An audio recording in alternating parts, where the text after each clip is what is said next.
no solo es capaz de hacer crecer su economía por encima de la media nacional de España, 3,3% el año pasado, sino que en atracción de inversión extranjera, pues se disparó el ejercicio 2024 un 41% más. Dinero que, como hemos visto, viene de distintos países del mundo, con la inversión estadounidense encabezando en el primer lugar la cuota, un 23% de la inversión, y luego mucha inversión europea, británica, francesa, danesa, bueno, y de todo el mundo.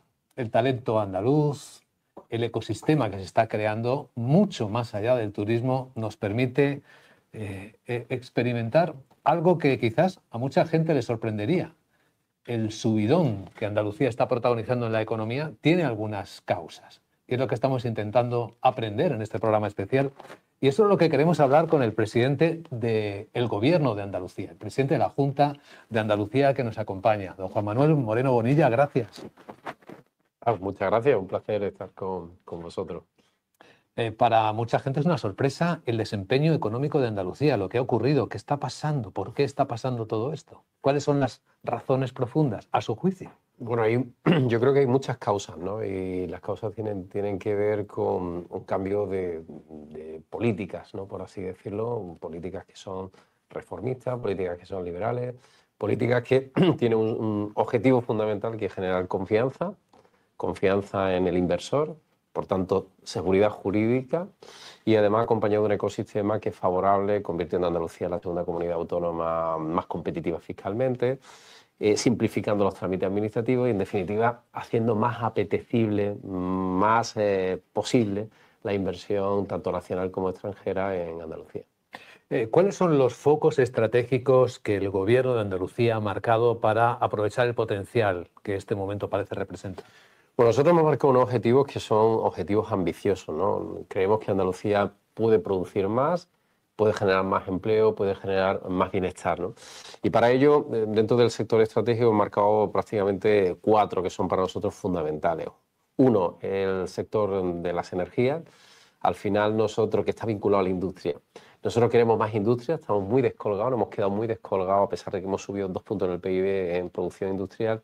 Nos hemos quedado muy descolgados del resto de la media, y para generar procesos industriales, para atraer industria, hace falta energía que tiene que ser barata, a ser posible tiene que ser limpia, porque las grandes marcas te piden evidentemente que sea una energía que tiene que ser limpia, y para eso estamos haciendo un proceso de inversión muy fuerte en nuevas energías, ¿no? Desde todo lo que son nuevos centros de producción de hidrógeno verde entre Cádiz y Huelva, que ahí es el Valle del Hidrógeno Verde andaluz, donde Mueve está haciendo una inversión muy poderosa. Ya se está haciendo, no es una irrealidad, ya es una realidad.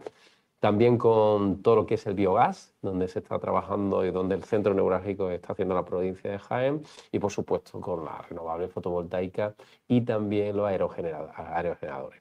Y próximamente vamos a poner en marcha la primera fábrica de contenedor de almacenamiento eléctrico, que para nosotros es muy importante porque es una tecnología, una empresa china, pero bueno, se instala en Andalucía, que va a ser los grandes contenedores para almacenar esa electricidad que vienen especialmente de la fotovoltaica y de los aerogeneradores, y poder evidentemente después consumirla más tarde. Por tanto, industria, energía, perdona que vaya muy rápido. Segundo, mayor cadena de valor, sector agrícola, pasar de un sector agrícola que es muy poderoso en Andalucía a un sector agroindustrial, que es la transformación que se está produciendo, con lo cual eso es fundamental. El tercero, el turismo. Somos ya una potencia, tenemos 36 millones de visitantes, pero estamos dando paso hacia un turismo más de calidad, más sostenido, que deja más recursos. Y el cuarto, sector tecnológico, donde las empresas tecnológicas han encontrado aquí un ecosistema también favorable, ¿no? Por tanto, industria, energía, turismo, agroindustria y tecnología son los 4 elementos fundamentales donde queremos que se base nuestra economía. De todos ellos parece la industria, ¿no?, el más difícil, porque requiere plazos más largos. Mucho más largo. La industria es mucho más larga porque la deslocalización de la industria es más compleja en sí misma, ¿no? Y además genera procedimientos administrativos y de inversión más rápido, o sea, más lento, ¿no? Pero estamos viendo cosas. En Andalucía se va a volver a producir coches, cosa que no, o sea, nosotros ya se han multiplicado por 2 las factorías por ejemplo, de las baterías de las cajas de cambio automáticas de Renault para el mundo entero, ya se hacen desde aquí, desde Sevilla. Pero producir, ensamblar coches, hacía tiempo que no se producía. Bueno, ya en Linares hay un proyecto muy importante, por ponerte un ejemplo. Hay nuevos proyectos de transformación en distintos sectores, especialmente en la Bahía de Cádiz, donde ya hay, bueno, está Navantia, está también en el ámbito también vinculado a la defensa, pero también en Huelva hay proyectos que para mí son de una enorme envergadura, que han venido todos al calor de la capacidad de la seguridad energética, ¿no? Por eso, si hablamos de industria, tenemos que hablar de energía, y ahí sí que yo haría un llamamiento a que el Gobierno de España hiciera las inversiones suficientes en materia de red eléctrica para que tengamos el ancho de banda, que nos entiendan los usuarios, el ancho de banda, para que esa capacidad de producción energética que tenemos no quede limitada, como sí sucede en el oriente andaluz, donde fuimos los últimos, donde el apagón, digamos, donde se restableció la electricidad como consecuencia de que red eléctrica está francamente mal. Estamos un 40% por debajo de la inversión de la media de España, y donde llevamos ya 6 años reclamando y reivindicando que para nosotros, para nuestro futuro, para nuestra competitividad es importante esa red, que sea una red potente, amplia y absolutamente resistente y eficiente. Para que no se convierta en un obstáculo, ¿no?, el desarrollo. Correcto. En la idea del presidente de la Junta de Andalucía, ¿cuál es el mix energético óptimo que Andalucía querría tener? Pues yo creo que ningún país del mundo, ni ninguna región del mundo puede depender solo de una fuente energética, ¿no? Porque al final estás muy limitado, ¿no? Y creo que lo más importante es que tú tengas capacidad de distintas procedencias, ¿no? En Andalucía, evidentemente, no tenemos petróleo, no tenemos gas, entonces lo que hemos centrado todos nuestros esfuerzos son en la nueva producción de energías renovables. Andalucía ya produce y consume un 66% de energía procedente renovable, o sea, vamos a llegar a final de la legislatura un 67%, y en los próximos 4 años llegaremos casi por encima del 80%. Y lo que hacemos también diversificar, no solamente son fotovoltaicas o los grandes túneles de viento que tenemos en Andalucía, Mal de Alborán, Algeciras, que también producen mucha electricidad, sino también hidrógeno verde, donde hay mucha expectativa puesta y mucha inversión puesta, porque la expectativa está muy bien, pero si no viene acompañado de recursos, donde también el biogás está funcionando muy bien, donde queremos ser el primer productor en biogás, y donde además queremos tener también las conexiones suficientes para cuando necesitemos energía poder tirar de otras energías como la hidroeléctrica o incluso la nuclear en Castilla-La Mancha o en Extremadura. Entre los desafíos de Andalucía también están otras conexiones, que son las físicas, logística y movilidad. De hecho, hablábamos en la mesa anterior de cómo Algeciras estaría bien que fuera el punto de partida de un corredor que conecte Europa con el Mediterráneo o el eje atlántico, en vez de ser el último punto de desarrollo de los corredores. Esa es una reivindicación histórica, ¿no? Algeciras es el mayor puerto de España, mercancía, está en una zona estratégica fundamental, el estrecho de Gibraltar, por ahí pasa todo el comercio que va de oriente a occidente en el Mediterráneo, pero todo el comercio que viene también de Asia a través del canal de Suez, que pasa también por el estrecho de Gibraltar en dirección a América. Por tanto, tenemos un puerto que es maravilloso, en una zona estratégica y geoestratégica fundamental, y en el que no entendemos cómo no conseguimos hacer esa conexión ferroviaria tanto con el eje atlántico como el Mediterráneo. Es clave, fundamental, no para Andalucía, que sin duda alguna lo tendría, el impacto para el campo de Gibraltar, sino para toda España. Ya le gustaría a otros países tener un punto por donde pasa pues, prácticamente todo el comercio, de una parte importante, un porcentaje importante del comercio de Europa, del Mediterráneo y de Asia hacia América. Deseo hacer una pregunta sensible sobre este término, presidente, porque en Marruecos el puerto de Tánger está haciendo un desarrollo muy competitivo. ¿Esto es un competidor o es un potencial colaborador? ¿Cómo se ve desde Andalucía, que es la frontera sur de Europa? Bueno, al final vivimos en un mundo donde competimos todos, y tenemos que ser conscientes de que si no hacemos las cosas bien o no estamos a la altura de las necesidades y de las circunstancias, pues evidentemente vendrán otros que lo harán mejor y perderemos capacidad, perderemos clientes, usuarios, capacidad de comercio y por tanto competitividad. En este caso nosotros lo que hemos intentado a través de las relaciones que tenemos con Marruecos es la colaboración. Nosotros por ahora estamos trabajando en un régimen de cooperación entre ambos puertos. Es más, pienso que si ambos puertos colaboran y cooperan, podemos multiplicar no solamente la capacidad de recepción de mercancía y de tráfico y la capacidad logística, ¿no? Es verdad que Marruecos está haciendo una apuesta importante para convertirse en una gran plataforma para África y para el comercio panafricano. Y es verdad que esas inversiones son inversiones muy poderosas, ¿no? A veces echamos de menos que también por parte de nuestro país haga inversiones de esa naturaleza en infraestructuras que son estratégicas para la economía y la productividad, como son los puertos, como son los aeropuertos, como son las redes viarias, ¿no? Como son los ferrocarriles, que vamos a contar en Andalucía, donde tenemos un apagón en ferrocarril en toda la zona oriental y donde estamos teniendo serios problemas de conectividad con Madrid por la alta velocidad, por una reiterada caída del sistema, ¿no? Vemos cómo hay potencial, hay mucho trabajo, inversiones por desarrollar. Hay un elemento transversal en toda la economía y en la política que son las personas. Aquí ya hemos hablado del talento andaluz, que es un punto fuerte de Andalucía, es lo que ha logrado atraer inversión extranjera, pero también es un punto débil porque hay demanda de más talento. ¿Cómo enfoca este desafío? Bueno, sí, lo que está claro es que sin talento no hay capacidad de competir, ¿no? Entonces, es verdad que Andalucía tiene un talento natural que nosotros hemos potenciado. ¿En qué sentido lo hemos potenciado? Primero lo hemos potenciado creando nuevas universidades, ¿no? Y además el año que viene vamos a estrenar casi 180 titulaciones nuevas que van muy enfocadas a los grandes retos, los grandes desafíos que tenemos en el ámbito económico. Segundo, hemos hecho una revolución en la formación profesional, convirtiéndola en formación profesional dual y ampliando en 60.000 plazas, de manera que gente con talento pero no tenía esa formación, hoy la tiene, ¿no? Y eso ha multiplicado, por así decir, las capacidades de personas que tienen una enorme capacidad y proyección. Y lo último, lo que hemos hecho, orientarlo hacia la economía.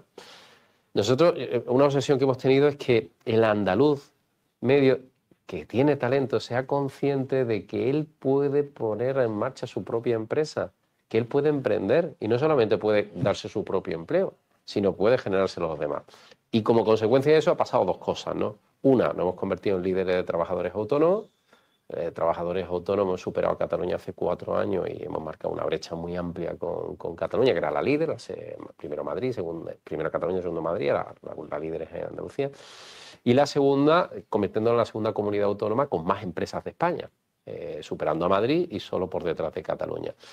Un dato, el 80% de las nuevas empresas constituidas en el año 24, o sea, registradas en la Seguridad Social, el 80% fueron en Andalucía.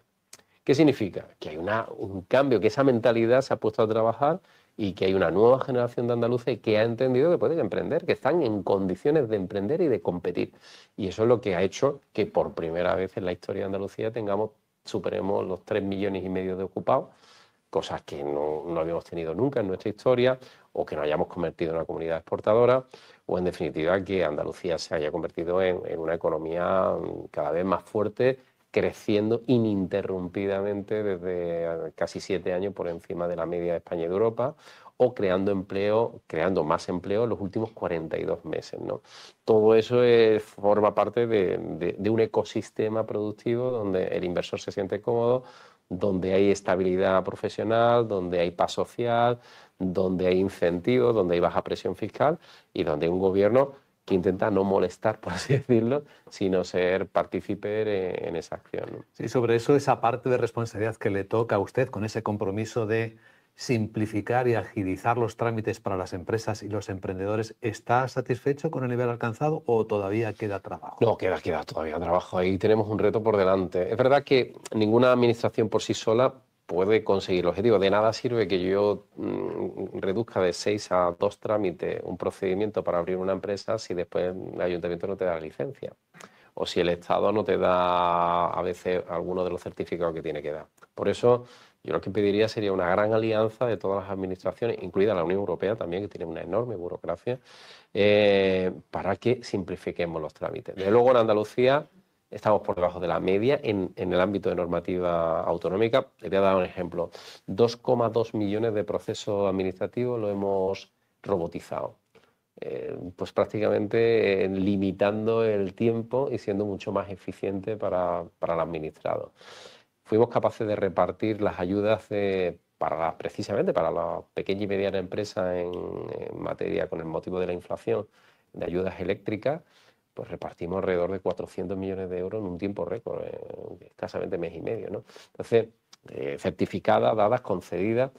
¿Todo por qué? Porque tenemos un mecanismo, tenemos un nuevo aliado que es la digitalización, la robotización, la inteligencia artificial y debemos de aplicarlo al ámbito económico y a la administración. Nos queda todavía mucho por hacer, pero creo que el futuro pasa por ahí. Es verdad que tenemos que llegar a acuerdos con organizaciones sindicales, tenemos que formar también a los funcionarios, pero es que procedimientos habituales que tardaban del orden de 8 o 9 meses se pueden hacer ahora en 20 días. Entonces, esto es una revolución en términos de competitividad también para los territorios.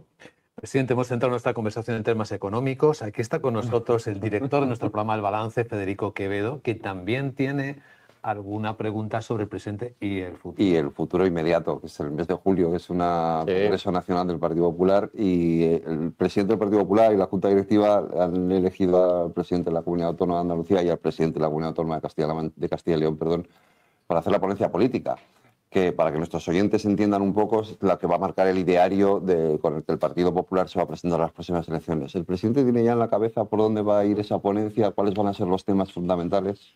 Bueno, tenemos evidentemente bastantes ideas, ¿no?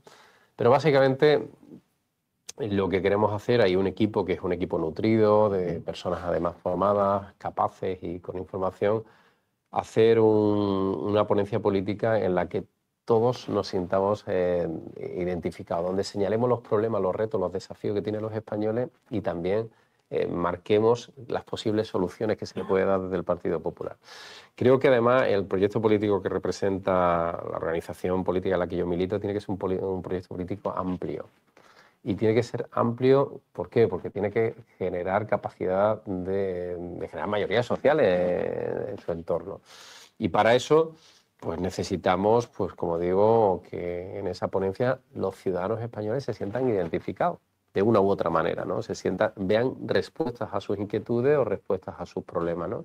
Y que definamos de una manera también, pues, lo más clara posible cuáles son los retos que tenemos en materia de demografía, en materia de migración, en materia de economía, en materia energética, en materia social, en definitiva, que marquemos por dónde queremos ir y eso pues, lo tenemos que hacer, pues, evidentemente, escuchando a todos. Pues, evidentemente nunca va a llover a gusto de todo y habrá pues en un partido tan amplio muchas sensibilidades y habrá pues visiones que pueden ser a veces encontradas o distintas, pero la capacidad que tiene que tener el Partido Popular es la de la integración. Eso es lo más importante que ha tenido en su historia, la capacidad de sumar. Y en eso, esa ponencia, lo que vamos a intentar es sumar a todos los que quieran aportarnos a través de las enmiendas pues su visión sobre lo que tiene que decir el Partido Popular los próximos años al ciudadano. Feijóo ha dicho algo así como que no pasa nada por cambiar lo que haya que cambiar, ¿no? Sí, estamos abiertos. Los partidos políticos tienen que ser órganos vivos, ¿no? Un partido político no puede estar anclado en el pasado ni en las esencias de no sé qué, porque la realidad social de nuestro país es muy cambiante, ¿no? Y nos enfrentamos a una sociedad muy desafiante en muchos términos, ¿no? Y por tanto, yo apelo por conectar con la mayoría social de los españoles en todos sus vertientes, ¿no? Yo siempre digo que yo soy liberal, nunca lo he negado, yo soy un liberal, pero no solamente soy un liberal en lo económico, creo en la economía de mercado, creo que evidentemente la empresa y por tanto los contribuyentes, los trabajadores son los que generan ese volumen, digamos, de ingresos que nos permiten tener servicios públicos y derechos sociales. Pero yo no solamente soy liberal en lo económico, soy liberal en otros aspectos de la vida, en el sentido de la defensa de la libertad individual. Y que la libertad individual hay que preservarla. No tu concepto de libertad, sino el concepto de libertad es mucho más amplio, ¿no? Y yo creo que por ahí yo creo que deberían de ir los tiros. Ahora, esta no es una ponencia que haga yo, evidentemente. Yo puedo marcar junto con mis compañeros, con Alfonso, con la coordinadora, eurodiputada además, que hace un buen trabajo, con Natalia, la alcaldesa de Zaragoza. En definitiva, entre los cuatro vamos a hacer cosas y después van a llegar enmiendas, propuestas de muchos rincones de España que seguro que son interesantes, que seguro que son muy oportunas y que vamos a integrar. Y después la mayoría decidirá. Y esto es como todo. Yo puedo pensar una cosa, pero si la mayoría no piensa como yo, es un congreso abierto. Pues claro. tengo que acatar lo que la mayoría piense. Las victorias de los partidos de centro-derecha en Portugal o en Rumanía marcan un camino. Sin duda. Lo que sí está claro es que el centro-izquierda, el socialismo, está en retroceso. Y está en retroceso, hemos visto como nuestro vecino Portugal, donde ha habido un proyecto político hegemónico, ¿no?, liderado por Costa en los últimos años y por otros dirigentes políticos, pues en estas elecciones ha quedado relegado a ser tercera fuerza, ¿no?, y a un porcentaje de voto bastante reducido para lo que era. Y lo hemos visto también en Rumanía. Hemos visto que en Alemania también ha caído el gobierno que había, ¿no?, del Partido Socialista en Alemania. Hemos visto cómo en Francia el Partido Socialista francés no llega al 6%, ¿no? Creo que en Europa hay un movimiento, digamos, a favor de políticas liberales. ¿Cuál es el peligro que también tenemos en Europa? Que ahí hay la polarización que es la que estamos ahora mismo instalada en el mundo, ha dado ala a movimientos políticos que bajo mi punto de vista son populistas o son más radicales y que no ayudan a, digamos, un progreso efectivo de la sociedad, ¿no? Y en algunos casos hemos visto cómo incluso sus partidos superan a lo que ha sido el centro derecho clásico, liberal, democristiano, conservador, ¿no? Y ahí es donde tendremos nosotros que hacer un esfuerzo por frenarlo y por recuperar ese espacio. Pero bueno, yo creo que son noticias muy buenas, tanto de Rumanía como de Portugal. Es bueno para Portugal y es bueno para Rumanía. Había otro candidato muy cercano a la órbita de Putin y a Rusia y afortunadamente ha ganado un candidato muy europeísta que ahora más que nunca necesitamos de la cohesión, la fortaleza y la unidad de Europa. Claro, la última pregunta, presidente, es ¿cuándo cree usted que puede cambiar en España el gobierno de la nación? Bueno, yo espero que cuanto antes, digo con absoluta, cuanto antes porque creo que España ha dejado de funcionar. Y España ha dejado de funcionar y hay muchos síntomas que ha dejado de funcionar.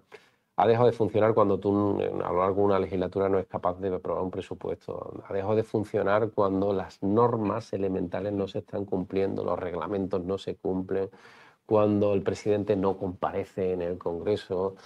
Ha dejado de funcionar cuando tenemos un apagón, cuando los trenes que eran, en fin, era la envidia de Europa, que la puntualidad de nuestra alta velocidad pues ya no lo es. Ha dejado de funcionar cuando se pierde calidad democrática, como se ha perdido, en términos de calidad democrática hemos perdido, y creo que España necesita un cambio y un cambio urgente, ¿no? Ahora, ¿cuándo pueden ser las elecciones? Sánchez sabe, igual que sabemos los demás, que el día que convoque las elecciones las va a perder, y va a perder el poder. Y además tiene una agenda judicial muy complicada, y muy cercana en términos personales y políticos, y eso pues probablemente lleve a que tire del manual de resistencia y aguante el máximo posible, ¿no? Pero ojo, cuanto más tiempo esté un gobierno ya claramente en minoría social, en minoría parlamentaria, tocado como está más daño le va a hacer a España, ¿no?